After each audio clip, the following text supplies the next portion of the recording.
I was going to say, what would your advice be to a graduate? But maybe it doesn't need to be just to graduates. Maybe what I think I'll just reframe the question actually as more, what do you think will be the exciting careers that will be available then for the next sort of 20 to 40 years? Because there's actually on the site worldometers.info where you can track the current coronavirus outbreak, among other things. One of the statistics they have is number of days of oil left. And it's currently at 15,000 and something, which equates to 40 odd years. So there's 40 years is about a career. If you go from, if you graduate university early mid-20s, 40 years on your early 60s. So that means there's at least another career's worth of work left in oil. So yeah, what do you think the interesting roles will be then in oil and gas / energy production? Yes, I think, advising someone early in career, I think there's an inward looking and an outward looking piece. The inward looking piece is to really say, what skills and experience do I really have? And build them, get them down, as I was saying earlier, to the lowest common denominator. And what do I enjoy doing and what am I good at?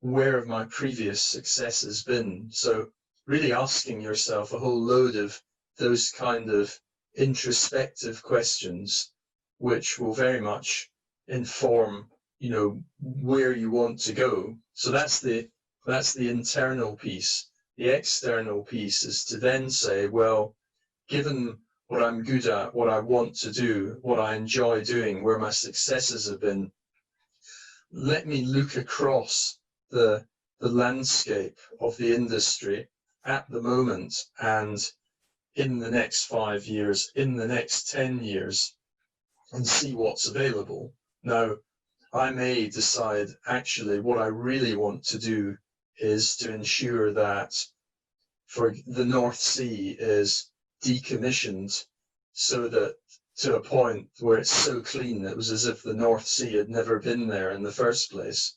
Now, that could be very appealing to a recent graduate who wants to get involved in that kind of work, not only because it's difficult and interesting, but it also fulfills a higher sense of purpose.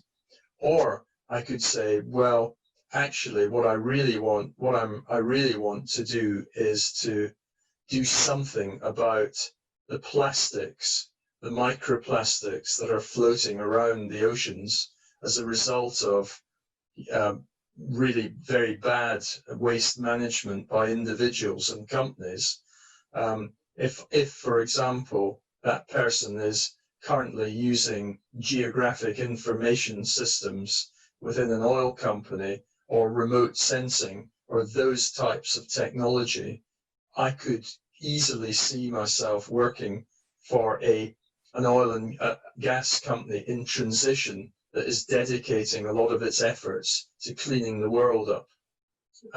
So it's very much a question for the individual, at any rate, of looking inwardly as to what his or her skills, experience, successes are, and then looking to see what the opportunities out there. And I believe that in the next 10 years, a lot of the oil and gas companies that we currently know will become very disaggregated in terms of their activities. And I think as a result of that disaggregation, it'll be harder and harder for them to remain as single conglomerates. And that, of course, gives a fantastic opportunity for people early in their career who are currently in the industry to look at distinct opportunities that appeal to what they want to do.